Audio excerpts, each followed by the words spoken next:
소득세 9주차 첫 번째 강의 시작하도록 하겠습니다. 오늘은 이제 사업소득을 마무리 짓고요. 그 다음에 근로소득 이어서 나가도록 하겠습니다.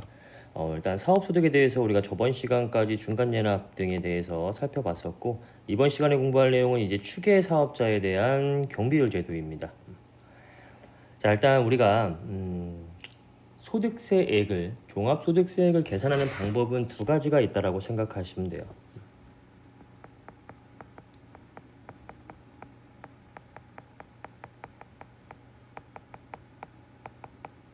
첫 번째가 이제 우리가 흔히 알고 있는 기장을 하는 방법입니다. 기장 무엇이냐 하면 여러분들이 알고 있는 회계 처리 말하는 거예요.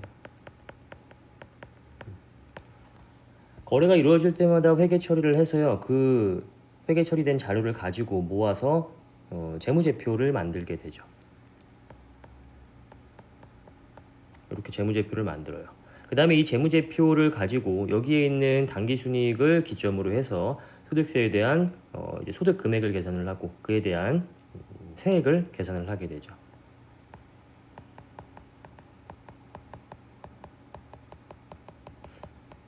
이게 이제 일반적인 방법이고요. 하지만 기장을 하지 않는 경우에는요, 추계에 의한 방법에 의해서 신고를 할 수가 있습니다.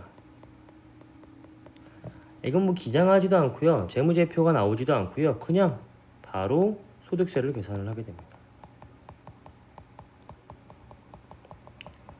여러분, 정상적인 기업이다라고 한다면 매출액이 그래도 어느 정도 좀 나오고 있는 정상적인 회계 처리를 잘 하고 있는 그런 정상적인 기업이라고 한다면 일반적으로는 기장으로 이렇게 처리를 하시는 게 소득세액이 훨씬 적게 나와요. 왜냐하면 추계로 했을 때 소득세액이 더 적게 나오는 게 일반적이다라고 한다면 당연히 모든 세무사 사무실은 다 망하겠죠. 세무사 사무실이 일반적으로 수익 금액을 어떻게 얻어요? 일반 이제 그 사업자들을 수임을 해서 그 사업자들이 발생한 거래를 우리가 회계 처리를 해주고, 그 다음에 결산할 때 되면은 재무제표를 만들어주고, 그 다음에 소득세 신고할 때 그 신고서를 다 만들어주는 거잖아요. 그 1번에 동그라미 1번에 나와 있는 그러한 일들을 일반적으로 세무사 사무실에서 하게 됩니다. 두 번째 추계는요, 세무사 사무실을 미처 고용하지 못한 그런 사람들이나 아니면 기장을 하는 경우에 우리가 소득세가 적게 나온다라는 얘기는 일반적으로 경비가 제대로 들어갔다라고 가정이 된 상태의 이야기일 거예요. 근데 매출은 많은데 들어가는 경비가 거의 없거나 아니면 경비가 있음에도 불구하고 그에 대한 징빙을 하나도 갖추어 놓지 않은 그러한 사람들이라고 한다면 추계로 신고하는 게 더 유리할 수도 있습니다. 기장 신고라는 건 실제로 들어간 수입에서 실제로 나간 지출, 경비, 필요경비죠. 차감해서 그거에 대해서 이제 소득세 계산을 들어가게 되는 것이고요. 추계는 어떻게 계산되냐 하면 일단 수입은 실제 수입이 들어가게 돼요. 근데 여기서 차감되는 경비가 실제 지출된 경비를 차감하는 것은 아니고요. 일부분은 실제 지출된 경비를 차감을 하지만 나머지 경비들은요, 요 수입에 일정 퍼센테이지를 가라로, 약간 뭐라고 하죠? 이거 가라라고 이야기해도 되나? 대략적으로 이렇게 이제 지출 경비를 반영을 하게 됩니다. 예를 들어 가지고 이게 업종마다 다 달라요. 몇 퍼센트인지는. 업종 코드마다 뭐 단순 경비율이나 기준 경비율이나 그 다음에 이런 것들이 이제 다 달라지게 돼요. 그래서 수익 금액의 몇 퍼센트만큼을 경비로 인정하겠다. 이게 이제 국세청 홈택스 사이트 들어가 보면 우리가 이제 기준 경비율, 단순 경비율 조회하는欄이 있거든요. 여기 조회한 다음에 업종 코드나 아니면 업종명을 직접 입력을 하게 되면 그것에 대한 기준 경비율과 단순 경비율이 나오게 돼요. 그 금액을 여기에다가 그 퍼센테이지를 여기에다가 반영을 시켜주게 됩니다. 그렇게 되면 소득 금액이 나오게 되겠죠. 정확한 말로는 추계 소득 금액. 얘는 이렇게 해서 이제 소득 금액을 산출을 하게 되는 거고요. 일반적으로는 추계의 방법보다 기장의 방법이 소득 금액이 더 적게 나오는 게 맞습니다. 근데 경비가 너무 없거나 실제 지출된 경비가 있어야지나 소득 금액이 더 적게 나오지, 이게 없다라고 한다면 그럼 당연히 추계로 하는 게 유리할 수가 있겠죠. 그 다음에 매출액이 좀 너무 낮아가지고 내가 세무사 사무실에 뭔가 기장을 맡기기에는 좀 그 수수료가 너무 많이 드는 것 같고, 그냥 5월달에 신고할 때마다 내가 세무서에 직접 찾아가가지고 추계는 세무서에서도 웬만하면 해주거든요. 기장은 세무서에서 절대 안 해주고요. 세무서 사무실에 의뢰를 하셔야 되고, 추계 같은 경우에는 그냥 5월달에 세무서 방문하시면 세무서 그 조사관분들이, 공무원분들이 신고를 해주시는 경우도 종종 있으세요. 그래서 그렇게 해서 행정비용을 좀 아끼겠다라고 하시는 분들은 이제 이런 식으로 신고를 하죠. 근데 어느 정도 이제 매출이 나오고 그 다음에 경비도 정상적으로 들어가는 일반적인 기업이라고 한다면 당연히 동그라미 1번의 방법을 선택하시는 게 훨씬 절세가 많이 되죠. 그래서 수수료가 비쌈에도 불구하고 세무서한테 맡기는 그 이유가 될 거 아니에요. 자, 이렇게 두 가지의 방법이 있고요. 우리가 지금 공부하게 될 내용은 이 방법입니다. 기장의 방법은 우리가 앞에서도 계속 공부한 내용이에요. 회계 처리를 바탕으로 우리가 그 기업회계 기준에서는 이런 식으로 하고 있고, 그 다음에 우리가 소득세법에서는 이런 식으로 처리하기 때문에 이렇게 차이가 발생된다. 이러한 내용도 우리가 앞에서 계속 공부했던 내용이고요. 추계의 방법을 한번 공부를 해볼게요. 개인사업자의 소득세 신고 납부 방법은 이렇게 기장과 추계 신고 방법이 있다라는 내용 서술되어 있는 거고요. 이 추계 신고는요, 크게 기준 경비율을 적용할 수도 있고 단순 경비율을 적용할 수도 있습니다. 요거는 나의 선택에 의해서 적용하는 것은 아니고요. 요거는 어떤 그 매출액에 따라서 달라지게 되는 거예요. 우리 예전에 제가 기장의무 판정할 때 한번 말씀을 드렸던 것 같은데, 기장의무 판정 내용이 지금 현재는 없네요. 제가 거기다가 올려드리도록 할게요. 다시. 아니면 여러분들이 갖고 계신 거 있으면 그거 보셔도 되고요.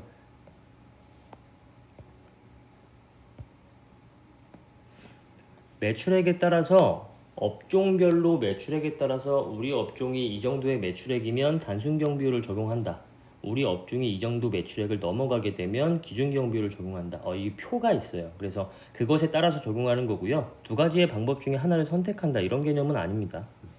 자, 추계에 의한 소득금액 계산 방법 첫 번째로 기준 경비율에 의한 소득금액 계산 방법 한번 봐보도록 할게요. 추계 소득금액 어떻게 계산하는 거냐 하면 둘 중에 작은 걸로 계산하게 됩니다. 일단 수익금액은 다음의 금액을 가산한 것으로 한다라고 나와 있죠. 일반적으로 우리가 이제 매출액이라고 부르는 것 당연히 들어가게 되는 거고요. 여기에서 추가적으로 정부한테 보조받은 것 또는 판매 장려금을 수령한 것, 그 다음에 부가가치세법상 신용카드 매출전표 발행세액 공제, 요것까지 다 포함을 해서 수익금액을 반영하게 됩니다. 그러니까 쉽게 말하면 매출액에다가 영업의 수익까지 가산된 것, 뭐 이런 식으로 생각하셔도 되고요. 매출액의 다음에 세 가지를 가산하셔가지고 수익금액을 산출하고 있고요. 자, 그 다음에 만약에 징빙에 의해서 확인되는 경비가 있다라고 한다면 이 세 가지 경비에 대해서는 인정을 해줍니다. 단 이 세 가지 경비는 다 징빙이 있어야만 가능한 거예요. 매입 비용, 내가 매입을 했다라고 했는데 매입과 관련된 징빙, 대표적인 게 뭐가 있겠어요? 세금 계산서 등이 있겠죠. 매입을 했을 때 우리가 매입해온 금액 그리고 매입을 한 그 내역, 세금 계산서 등이 있다라고 한다면 그거 인정해 주고요. 외주 가공비 인정해 주고요. 운송업의 운반비까지도 다 인정을 해줍니다. 이러한 것들은 내가 징빙을 가지고 있다, 세금 계산서나 뭐 신용카드 매출전표나 이런 게 있다라고 한다면 인정을 해줍니다.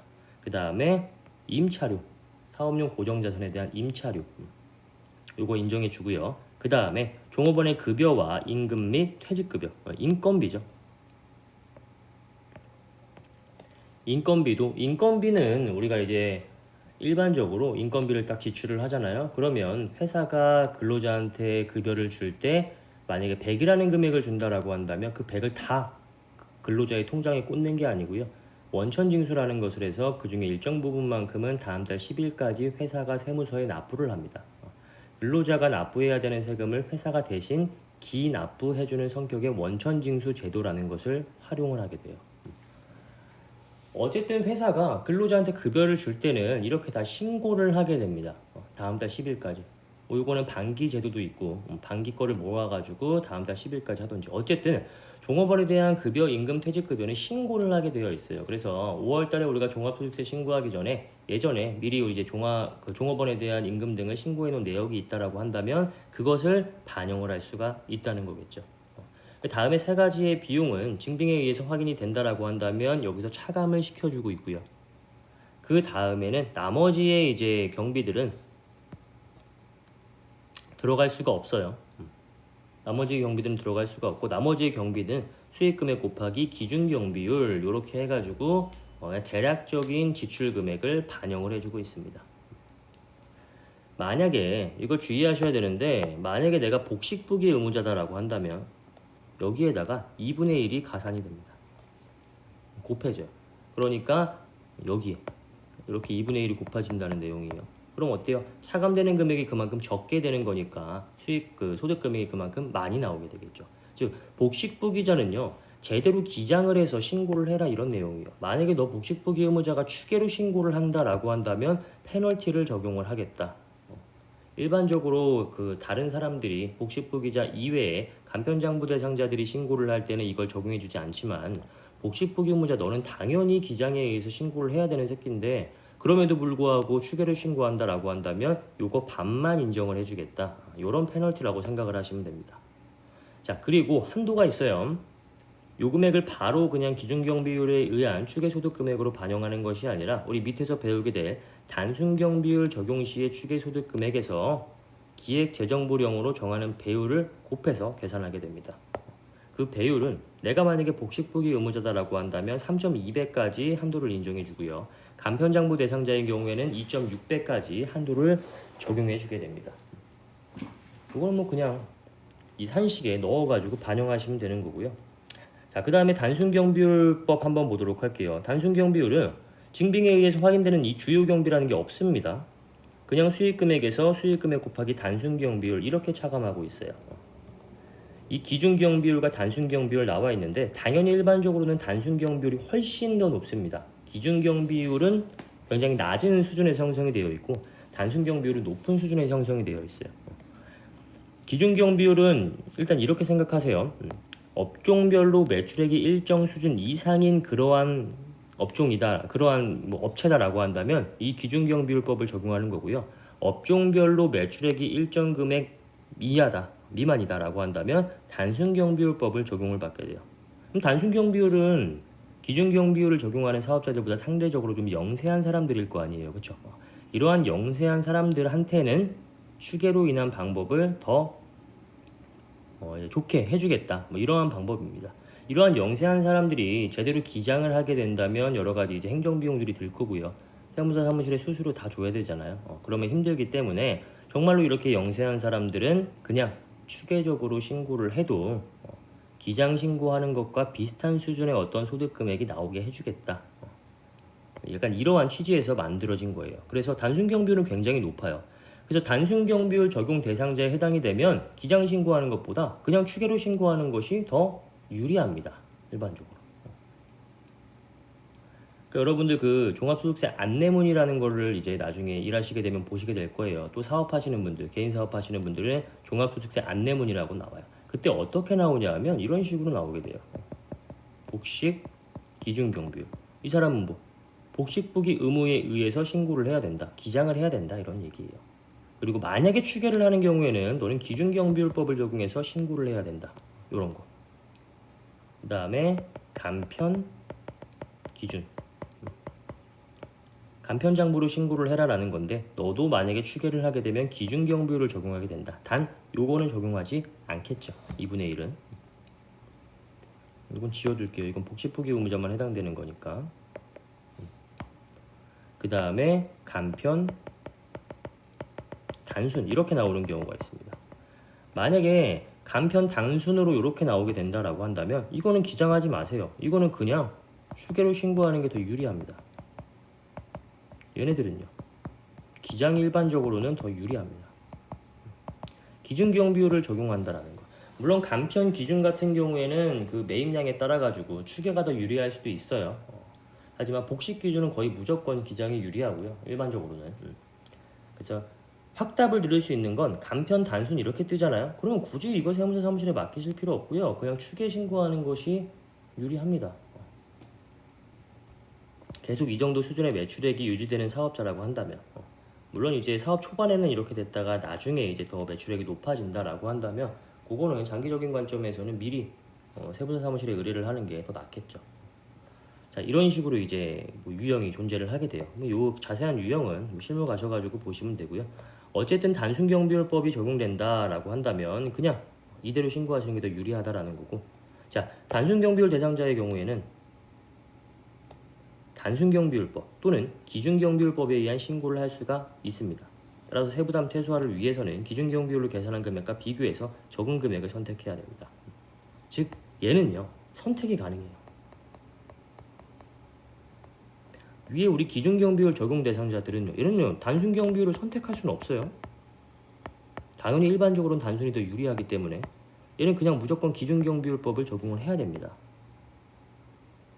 단순경비율법은 만약에 일반적으로는 단순으로 인한 추계소득 금액이 더 적겠지만 만약에 기준경비율에 의한 추계소득 금액이 더 적다라고 한다면 그 금액을 선택할 수 있다라는 거죠. 당연하죠. 왜냐하면 얘는 영세한 사업자들한테 혜택을 주기 위해서 만들어진 규정이기 때문에 혜택이 독이 되면 안 되잖아요. 혜택을 이렇게 줬는데 위에서 계산한 금액들을 해보니까 이게 더 적대요. 그러면 이거대로 신고하게 해줘야죠. 단순경비율은 혜택이니까.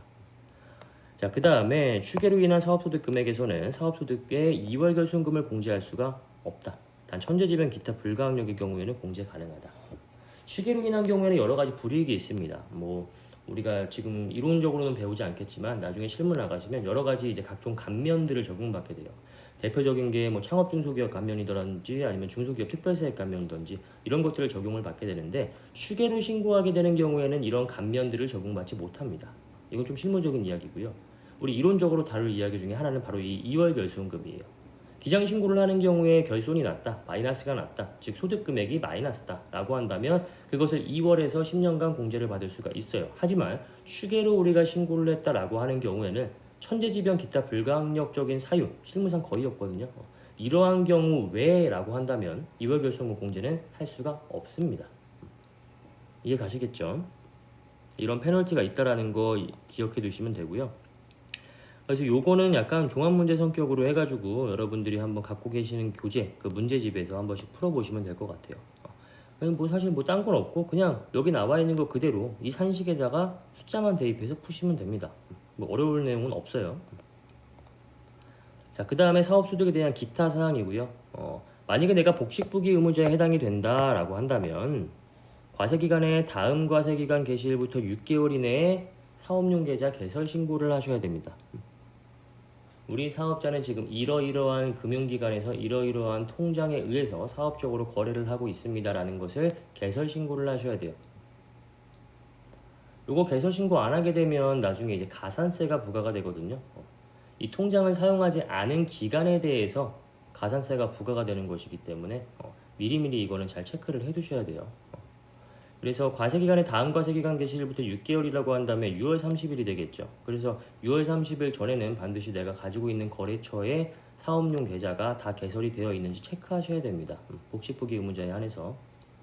자, 그 다음에 지급명세서 제출 의무입니다. 이거는 뭐 실무적인 내용이긴 한데 소득세를 원천징수를 하게 되는 자는 지급명세서 제출 의무가 있습니다.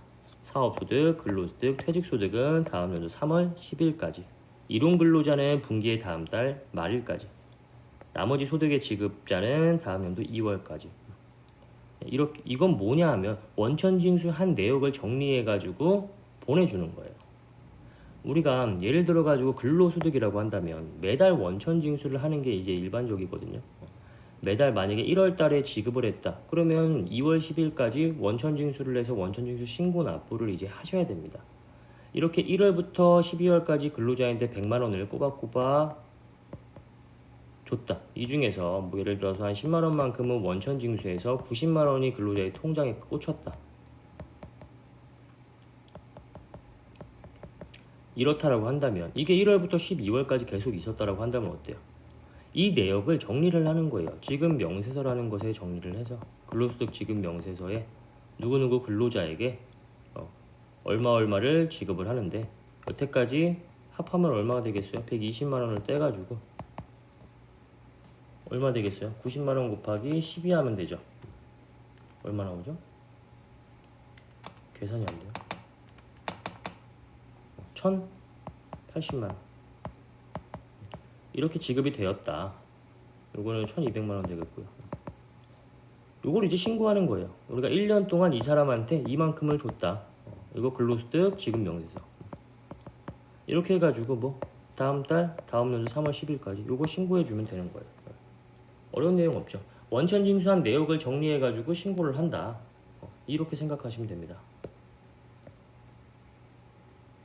그 다음에 법정증명 서류의 제출 의무입니다. 건당 3만 원을 초과하는 경우에는 다음에 4가지 중에 한 가지를 반드시 수취를 해 오셔야 돼요. 예를 들어 가지고 회사에 비품을 사는데 선풍기가 예를 들어 가지고 그냥 5만 원이라고 해볼게요. 막 냉풍기까지 되는 거여 가지고 선풍기의 가격이 5만 원이에요. 그 선풍기를 회사에서 쓰기 위해서 회사의 카드를 가지고 가서 결제를 했는데 신용카드 매출전표를 받아오지 못했어요. 그렇다라고 한다면 가산세 부과 대상이 됩니다. 즉 건당 3만 원을 초과하는 금액을 지출을 했다라고 했을 때에는 반드시 다음에 4가지 중에 한 가지를 수취해 오셔야 돼요. 만약에 이거 수취 안 했다라고 한다면 징빙불비가산세에 부과됩니다.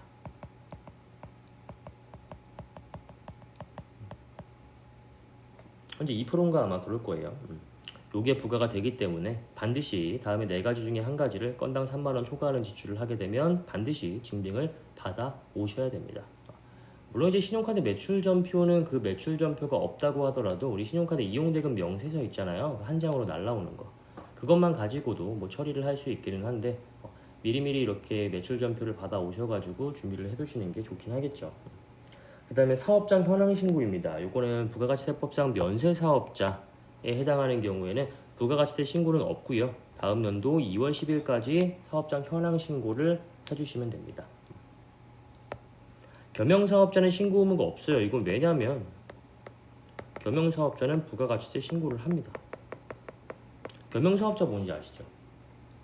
그러니까 우리 부가가치세로만 따져보면 과세사업자 있잖아요. 일반 과세자든 간이 과세자든 과세사업자. 과세사업자는 부가가치세법 신고하잖아요. 그 다음에 과세사업과 면세사업을 겸용하는 사업자 있어요. 대표적인 게 약국. 약국의 이제 조제실은 면세고요. 약국의 박스에 담겨진 그 일반 약 있잖아요. 그거는 과세예요. 여러분들이 박스 뜯어가지고 이제 섭취하거나 하는 약들은 다 과세고요. 그 다음에 병원에서 처방받아 와가지고 처방전 주면 그 약사님이 커튼 안에 들어가가지고 막 약 조제하잖아요. 그렇게 해서 우리한테 비닐봉지 아침, 점심, 저녁 씻고 30분 이렇게 주는 거 있잖아요. 그건 면세예요. 약국은 겸용사업자입니다. 겸용사업자 같은 경우에도 부가가치세 신고합니다. 이때 면세 수익 금액까지 같이 신고를 하게 되어 있기 때문에 사업장 현황 신고 굳이 하실 필요 없고요. 면세사업자는 부가가치세법상 사업자가 아니기 때문에 부가가치세법상의 신고는 하지 않습니다. 물론 해도 돼요. 신고는 하지 않고 대신에 뭐 하냐 하면 사업장 현황 신고를 하는 거를 해요. 우리가 1년 동안 이만큼의 돈을 벌었습니다 라고. 언제? 2월 10일까지. 요거 이야기하고 있는 거죠. 자, 이렇게 해가지고 사업소득에 대한 전반적인 이야기는 다 했고요. 조금 쉬었다가 우리 근로소득에 대한 이야기 이어서 나가도록 하겠습니다.